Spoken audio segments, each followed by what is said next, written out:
میں نے وہ میرا مرشد اور شاہ جگہ دے سکلائی میں نے وہ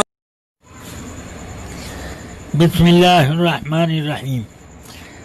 جانور تول کر کے بیچنے کا 3 رواج مجھ کو معلوم ہوا، ان میں سے 2 ناجائز و حرام ہیں، 1 جائز۔ اب جو جائز ہے پہلے اس کو بتا دیتا ہوں کہ اگر یہ آپس میں طے ہوا کہ میں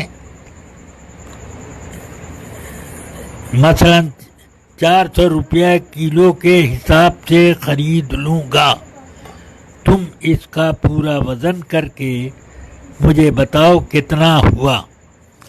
پھر اس کے بعد اس نے کہا کہ ٹھیک ہے میں اتنے میں خریدتا ہوں، اور اس نے بیچ دیا، تب یہ بیع بالکل جائز ہے۔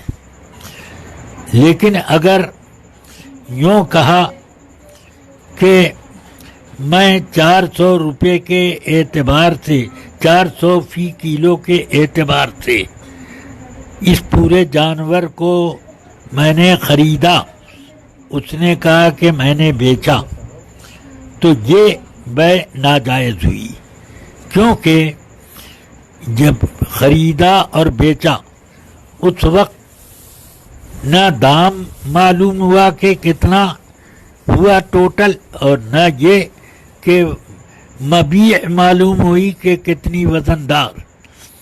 اب بعد میں وہ وزن کر رہے ہیں اور ٹوٹل کر کے اب دام لین دین کر رہے ہیں، تو یہ بیع مجہول ان مجہول ہوئی ہے، اس وجہ سے یہ ناجائز۔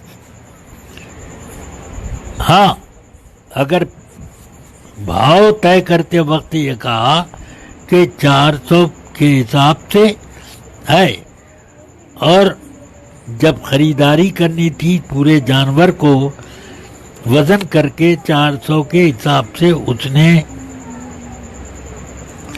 کہا کہ بیچتا ہوں، اور انہوں نے کہا میں خریدتا ہوں، ٹوٹل یہ ہے، تو یہ جائز ہے۔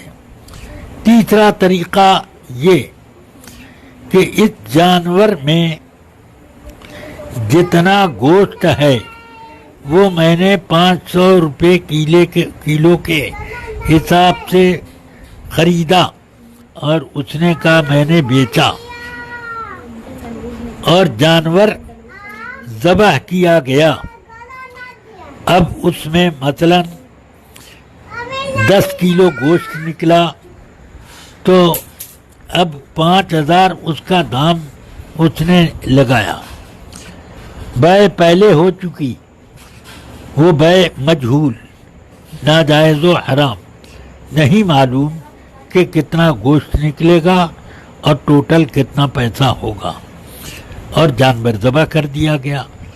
اب بعد میں معلوم ہو رہا ہے بیع ہونے کے بعد اتنا روپیہ یہ ہوا اور اتنا گوشت ہوا، تو یہ بیع ناجائز و حرام ہے، اس بیع کو فسخ کرنا ضروری ہے۔ بس واللہ تعالی عالم۔